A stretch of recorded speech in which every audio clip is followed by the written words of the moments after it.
What historical event has not, but should be, made into a movie? FedEx Flight 705. Man tries to hijack plane to get insurance money to send kids to college, crew fight back, jet basically turns into weapon for them. The backstory of the hijacker was a tragedy very unfortunate never fell into his favor. Auburn Calloway was a Stanford graduate who loved his family but couldn't afford to send his kids to college. He used his experience as a Navy pilot and the location of Memphis to grab a job at FedEx.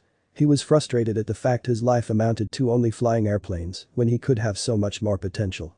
Calloway then devised a plan to die in a plane crash so that he could send his insurance money to his ex-wife so that his kids can go to college. He was going to be the flight engineer for the same flight, but the day before he falsified flight hours by a single minute, so he was on the verge of unemployment. On April 7, 1994, he packed a spear gun and hammers to disguise the hijacking as an accident. His plan was to turn off the flight recorder and then incapacitate the crew with blunt force trauma, since investigators would rule out that they died from the force of hitting the ground. He would use the spear gun as a last resort. He would put the weapons in a guitar case to not arouse suspicion.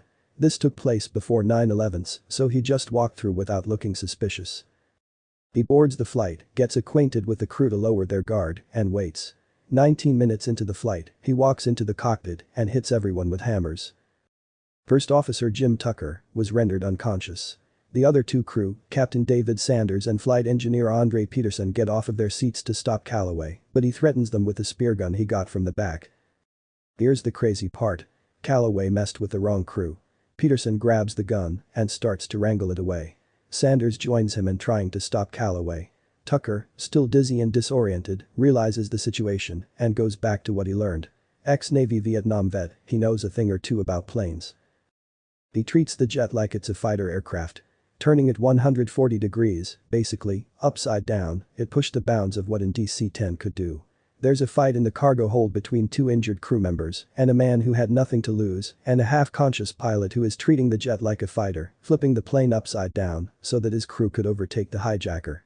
They take a U-turn back to Memphis, emergency landing, about a mile above the ground. The problem is that the plane is too heavy, too fast, and too high. There's a real chance adrenaline will impair their movements and overshoot the runway. They land, SWAT arrest Calloway, and everyone is sent to the hospital. The damage that Calloway has done to the crew unfortunately makes the crew not able to fly commercially again. The plane is still in service, but it was upgraded without the flight engineer position. I learned about this in this plane investigation series on YouTube, and it astounds me how this literally has never been turned into a movie.